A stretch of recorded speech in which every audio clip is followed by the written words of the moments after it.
Bunlar bak işte buradan okula gidip geliyorlar çocuklar. Böyle bir saçmalık olur mu ya? Sıkıntı yok diyorlar bana. Şehir merkezinde sıkıntı yok.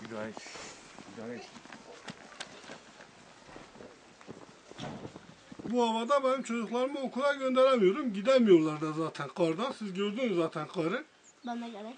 Yani okulun mevcutu bugün 1000 kişi ise 100 kişi belki gitmemiştir okula yani. O da yakın olanlar gitmişti. Yani uzak olan çocuk gidemez yani. En azından böyle bir günde bir gün hiç olmazsa en az bir gün 2 gün tatil etmeleri gerekirdi yani. Bu çocukları nasıl göndereceğim, nasıl güveneceğim gideceklerini tek başlarına. Benim şikayetim bu yani. Onlar oturdukları yerden, rahat yerden karar verebiliyorlar bizim yerimize yani. Artık meseleleri neyse bilmiyoruz. En azından bu ya yolları temizlesinler, çocukların okula gidip gelmesini sağlasınlar ya da tatil etseydiler. Batı'da ben yıllarca Batı'da kaldım. Bunun daha çok az kar yağdığını, 3 gün tatil, 4 gün tatil ettiklerini gördüm yani. Sabahleyin donuyoruz biz de, o yüzden mecburuz. Mesela çok üşüyoruz sabahleyin. Donarak gidiyoruz.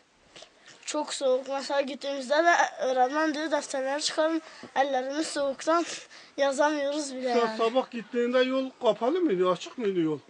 Vallahi biz yol açıktı ama fazla değil. Zor zor gidebildik. Zor zor gidebildiniz. Evet. Kaç kişi gelmişti siz sınıfta bugün? Ya bir 16 kişi falan. 16 kişi. Biz 40 kişi, 16 kişi gelmiştik. 16 kişi gelmişsiniz ha? Ha valla çok soğuktu.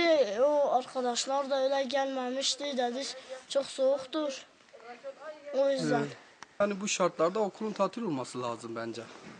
Hani çocuklarla ufak yani gidemezler okula. Yani karda biliyorsunuz 1 metreden fazla kar yağmış. Ben yürüyemiyorum küçük Yani- Siz çocuğunuzu gönderdiniz mi okula peki? Yok çocuğumu göndermedim. Kardan dolayı göndermedim.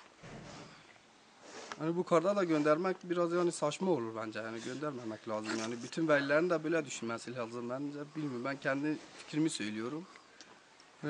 Göndermemek lazım. Ben kendim göndermedim.